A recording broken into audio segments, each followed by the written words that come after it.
Father, I come before you tonight, surrendering my heart, my thoughts, and my soul. I acknowledge your presence, covering me with peace that surpasses all understanding. I invite you to search me. If there is anything in me that is not aligned with your will, reveal it. Shape me, mold me. Make me more like you. I ask for rest. Not just sleep, but true rest. Let my mind be still, my heart be at peace, and my spirit be renewed for what tomorrow holds. I declare my trust in you. No fear, no worry, no doubt, just faith. You are with me. You are for me. And that is enough. The presence of God is not just an idea. It is a reality that surrounds, fills, and sustains us. Acknowledging his presence before going to sleep is an act of faith, a declaration that we are never alone. It shifts our focus from the noise of the day to the nearness of the one who holds everything together. When the day is over and the world grows quiet, it's easy for our minds to drift into worry, anxiety, or regret. The enemy thrives in those moments, whispering doubts and fears, reminding us of everything that went wrong, everything we could have done better, everything we still don't know about tomorrow. But acknowledging his presence silences those whispers. It reminds us that no matter what happened today, he was there. No matter what awaits us tomorrow, he will be there. His presence is not dictated by our feelings.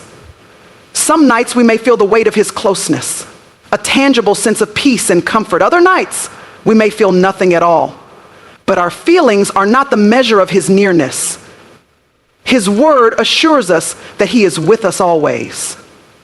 His presence does not fade, does not waver, does not depend on how well we performed or how much we prayed.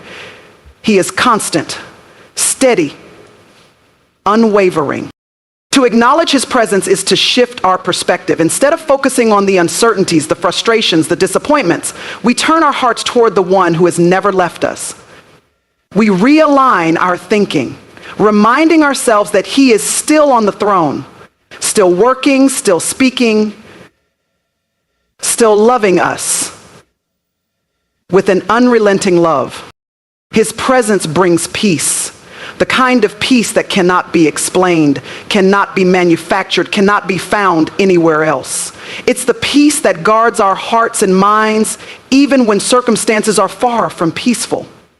When we acknowledge his presence, we invite that peace to cover us like a blanket, to settle into the deepest places of our souls, to quiet the restless thoughts that try to keep us awake. His presence is protection. In the stillness of the night, when darkness settles and our minds begin to wander, he stands guard over us. He is the watchman over our souls, the defender of our rest. No scheme of the enemy, no fear of the unknown, no lingering regret from the past can stand against the power of his presence. His presence is personal.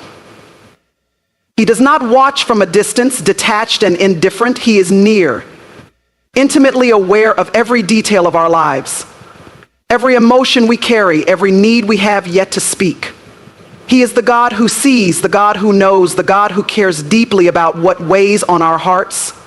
Acknowledging his presence is not just a religious routine. It is a personal encounter with the one who loves us beyond measure.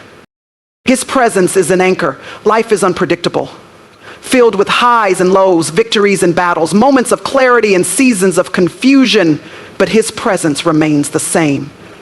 When we recognize that he is with us, we are no longer tossed around by the waves of uncertainty. We are held steady by the truth that no matter what changes, he does not. His presence is an invitation. He is not a distant observer waiting for us to call on him. He is here, always inviting us to draw near, to rest in him, to find our refuge in him. When we acknowledge his presence, we accept that invitation, stepping into a space where our burdens are lifted, our fears are quieted, our souls find rest. His presence is enough. It is more than enough. In a world that constantly demands more accomplishments, more answers, more strength, His presence reminds us that we already have all we need. We don't have to strive, don't have to figure everything out, don't have to carry the weight of tomorrow on our own. He is with us. That is enough. Inviting him to search your heart is not about condemnation. It is about transformation. It is about opening yourself fully to his loving gaze, allowing him to see every hidden place, every unspoken thought, every motive that even you may not fully understand. There is nothing about you that he does not already know, yet he desires your invitation. He longs for you to come before him with a heart willing to be examined, not out of fear, but out of a desire to be shaped into his likeness. The human heart is complex. It carries emotions, wounds, desires, and ambitions. It holds on to things, both good and bad. Sometimes, without realizing it, we carry burdens that weigh us down. Resentment, bitterness, unforgiveness, pride, fear. These things take root in the heart if left unchecked, shaping our actions, our words, and when we invite him to search us, we are giving him permission to bring to light anything that does not align with his will, anything that hinders us from walking in freedom, anything that distances us from his voice. He searches with love. He does not come to shame, to guilt, or to condemn. He comes with tenderness, revealing what needs to be surrendered, but always with the promise of grace. His correction is not meant to break us. He wants to remove anything that is keeping us from the fullness of his presence.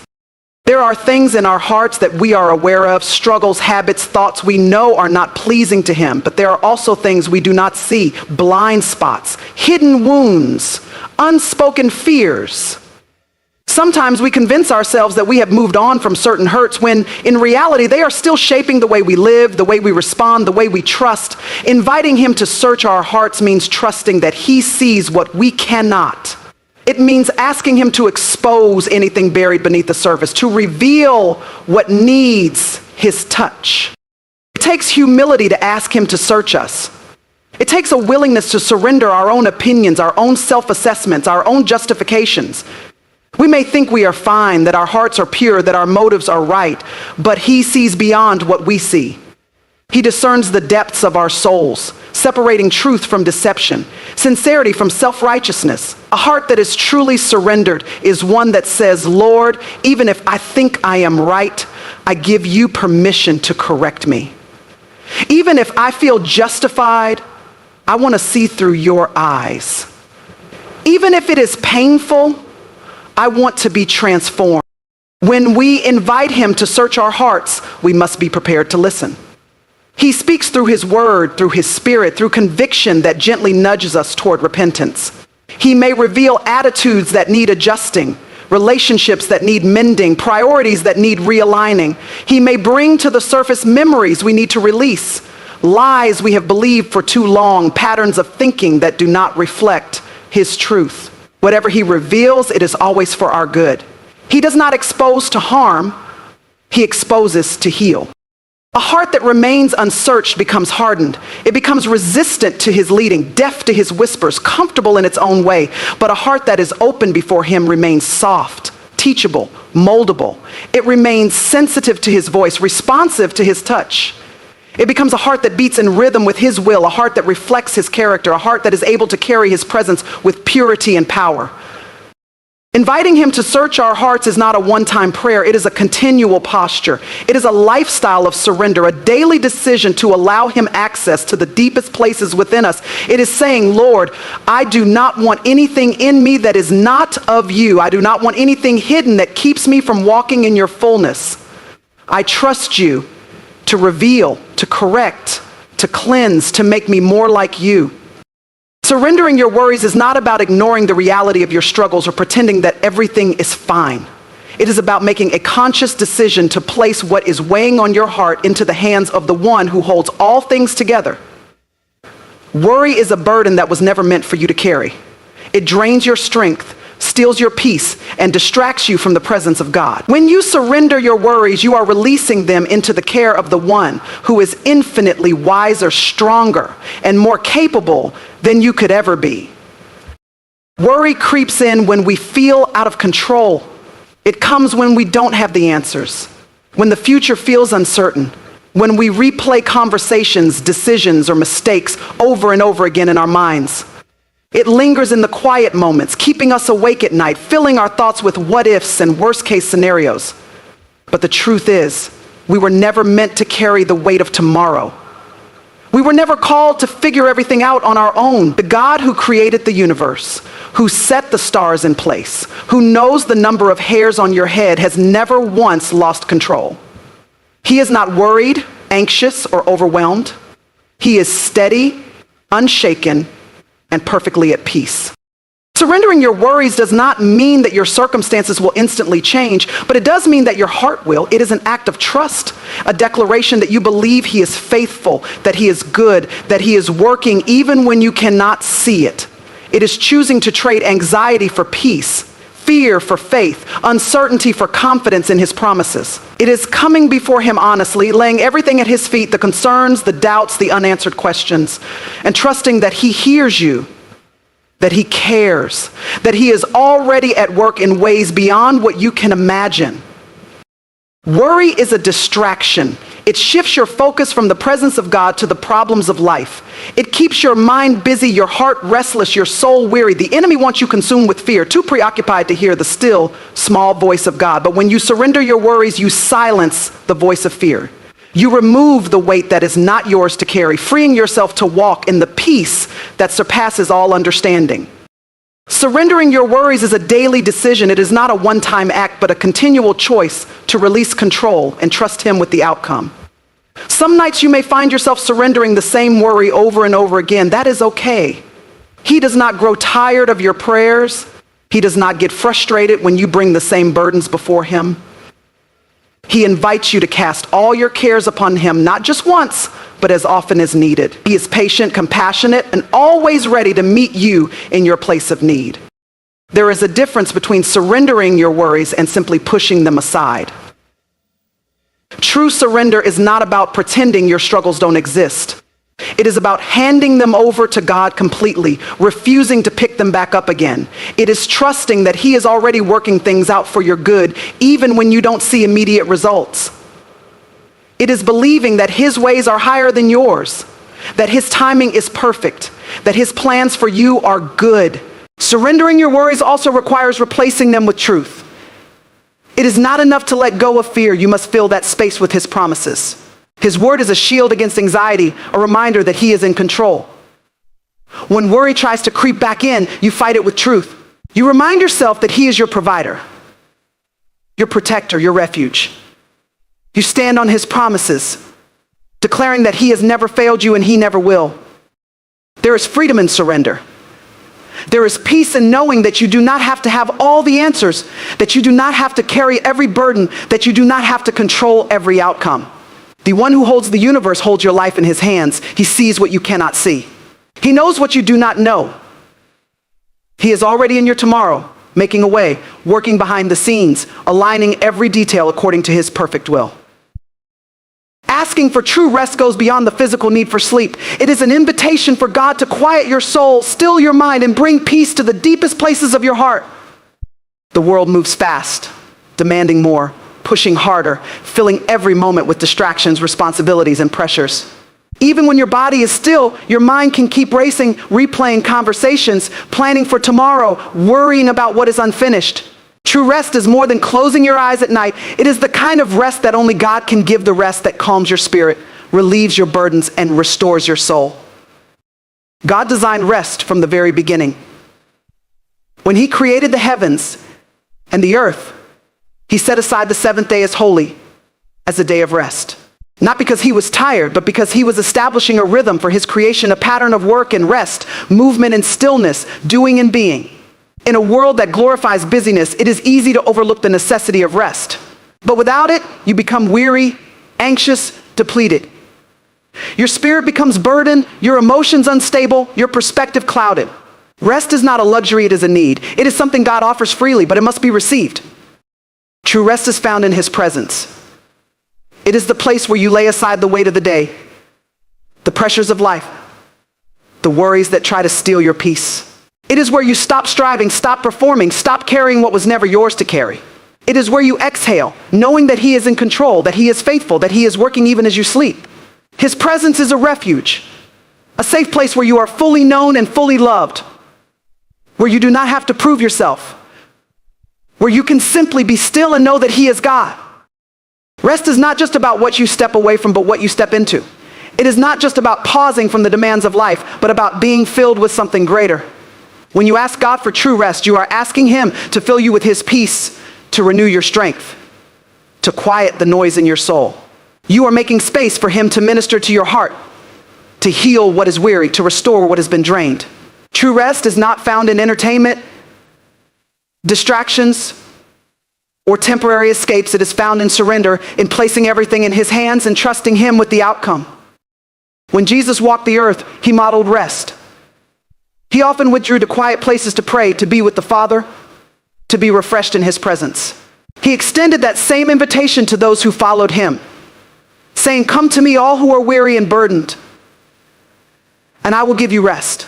This is the kind of rest that goes beyond sleep. It is a soul deep rest, a rest that cannot be shaken by circumstances, a rest that is anchored in his love. It is a rest that silences the striving, that reminds you that you are held, that you are safe, that you are cared for. Rest requires trust. It requires letting go of the need to be in control, the need to fix everything, the need to always be productive. It requires believing that God is capable of handling what you cannot. When you hold on to stress, worry, and responsibility as if everything depends on you, you carry a weight that will eventually break you. But when you release it to him, when you trust him to handle what is beyond your ability, you step into the rest that he freely offers. True rest is also about alignment.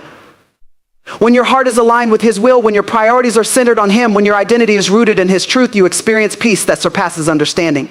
But when you are striving in your own strength, chasing after things that do not satisfy, measuring your worth by the world's standards, rest becomes elusive. Asking God for true rest means asking him to align your heart with his, to remove what is unnecessary, to refocus your spirit on what truly matters. Rest is a gift, but it must be received. It is not something you earn. It is something he gives freely to those who ask. It is the place where you stop striving and start trusting, where you stop running and start abiding, where you stop worrying and start resting in the truth that he is enough. Declaring your trust in God's plan is a powerful act of surrender. It is a statement of faith that acknowledges, regardless of what you see in front of you, that he is in control. Life is full of uncertainties, and the temptation to lean on our own understanding is often overwhelming. We look at the challenges, the trials, and the unknowns, and we begin to worry, doubt, and question. But declaring trust in God's plan is choosing to believe that he knows the beginning from the end, and that he is always working things out for our good. When you declare your trust, you are acknowledging that God's ways are higher than your ways. His plan often doesn't make sense in the moment. There are times when everything seems to be falling apart, and the road ahead looks unclear. It's easy to want to take control and make things happen in our own timing. But trusting in his plan means letting go of that control and accepting that he sees what we cannot. He understands things from an eternal perspective, while we are often only focused on the immediate moment. This trust is not based on what we feel or how we interpret our circumstances. It is based on the truth of who God is. He is faithful, sovereign, and good. Even in times of difficulty, we can trust that he is working behind the scenes, orchestrating every detail of our lives according to his purpose. There's a peace that comes from knowing that he is not caught off guard by anything. Nothing happens by accident. He has a purpose for everything, even the struggles, even the unanswered prayers, and even the things that don't make sense right now. Trusting in God's plan requires patience. It requires waiting on his timing, which is often different from our own. We live in a fast-paced world that demands immediate results, but God's timing is perfect and he works in his own way. Trusting him means being okay with the process, even when we can't see the outcome. It means holding on to the truth that he is working in ways we may not immediately understand. Sometimes the process involves a waiting period. We ask God for something, and we don't see immediate results. But instead of becoming frustrated or anxious, we must choose to wait with expectation. Trusting in his plan doesn't mean we sit idly by. It means we actively wait, knowing that he is moving even when we cannot see it. It means continuing to walk in faith, trusting that he will reveal the next step when the time is right. When you declare trust in his plan, you are also acknowledging his goodness. Trusting God is not just about believing that he will make things work out. It's believing that he is good, even when circumstances aren't. It's easy to trust when everything is going well. But when life throws challenges your way, it's harder to hold on to that trust. Yet it is precisely in those moments when we need to declare it the most. God's goodness does not change based on our circumstances. His character remains constant, regardless of the storm around us. Trusting in his plan also means letting go of our own agenda. We often have a set vision for our lives, a roadmap that we have carefully crafted. But God's vision is often far greater than what we can imagine for ourselves. His plan may take us down unexpected paths, and it may not align with our personal desires or timelines. But his plan is always better. Trusting him means letting go of the need to control and submitting to his perfect will. This kind of trust is not a one-time decision, it is a daily choice. Every day you will encounter situations that test your faith. Every day you will be faced with opportunities to either trust in your own understanding or to surrender to his. Declaring your trust in his plan is a continual process of submitting your will to his, of reminding yourself that he is sovereign, even in the midst of uncertainty. When you declare trust in God's plan, you are aligning yourself with his will. You are saying, not my will, but yours be done. You are acknowledging that no matter what comes your way, you will trust him. You will trust his purpose. You will trust his timing. You will trust that he is always working for your good, even when it doesn't look like it. Trusting in his plan is a powerful act of faith, one that brings peace to your heart, knowing that your life is in his hands. Releasing control of tomorrow is one of the most freeing and faith-building actions you can take. Every day we are faced with decisions, deadlines, obligations, and expectations.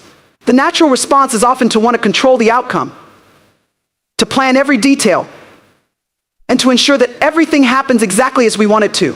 We worry about the future, trying to anticipate every possible scenario and prepare for every contingency. But the truth is, tomorrow is not ours to control. Only God knows what tomorrow holds. And when we release our desire to control it, we open ourselves to his perfect plan, timing, and peace. Letting go of the future is not about being passive or irresponsible. It is not about abandoning your goals or your sense of purpose. It is about acknowledging that while you may have influence over the present, you do not have ultimate control over what comes next. The future is not yours to dictate, but it is his to guide. When you release control, you are choosing to trust that God is already there, already at work, already preparing a way. His plans are far greater than anything you could orchestrate on your own. His timing is always perfect, even when it doesn't align with your own schedule. In every season of life, we find ourselves in the tension between taking action and trusting God. We want a plan, to prepare, to work hard, and to be diligent in all that we do. But there comes a point when we must surrender the results to him. It's easy to become overwhelmed by the fear of the unknown, to want to have everything figured out in advance. We think that if we just work a little harder or think a little longer, we can control the outcome. But that belief leads only to anxiety and burnout. The truth is, we cannot control the future. We can only trust the one who holds the future in his hands. Releasing control of tomorrow is a declaration of faith. It's acknowledging that you are not the one responsible for everything. You are not in charge of every outcome, every relationship, or every event that will unfold. God is. When you let go, you are freeing yourself from the weight of expectations and the pressure to perform. You are giving God the space to move, to lead, and to work in ways that you cannot foresee. Trusting God with the future means trusting him with the unknowns, the uncertainties, and the questions that don't have answers right now. One of the biggest struggles we face when it comes to releasing control is the fear of what might happen. We worry about the things we cannot see, the things that are beyond our understanding. Will we be okay? Will our loved ones be safe? Will our needs be met? The questions are endless, and the temptation to control tomorrow grows stronger the more we think about them. But fear has no place in faith. When you release control of the future, you are choosing to trust that God will provide, protect, and guide you through whatever comes your way. You are choosing to believe that no matter what happens, he is already in the midst of it, and his purpose will always prevail. Releasing control of tomorrow also means letting go of the desire to manipulate situations or people to get the outcome you want. We often try to make things happen according to our own will, whether through worry, striving, or even force. But when we surrender our plans to God, we are submitting to his way. His ways are higher than ours, and his perspective is perfect. Sometimes the path he takes us on is different from the one we would have chosen for ourselves, but it is always the best path. Trusting God with tomorrow means trusting that he knows exactly what you need and when you need it. It means stepping into the future with open hands, ready to receive whatever he has in store. Letting go of tomorrow also brings peace. The more we try to control the future, the more we become anxious and restless. But when we release control, we are surrendering our worries, fears, and desires into God's hands. We are acknowledging that we do not have to figure everything out or predict every outcome. We simply need to follow him moment by moment, trusting that he will guide us. When you release control of tomorrow, you are choosing to live in the present, to trust God with today, and to believe that he is already working out the details of your future, even when you cannot see it. Every day, you have a choice to cling to control or to release it. You can hold on to your plans, your anxieties, and your worries, or you can trust God with tomorrow. When you release control, you are not giving up your responsibility. You are simply acknowledging that God is ultimately in control. He sees the big picture, and he is already working behind the scenes to bring about his perfect plan. Trusting him with tomorrow is one of the most freeing and peace-filled things you can do. It allows you to rest in the certainty that the one who holds your future also holds your heart.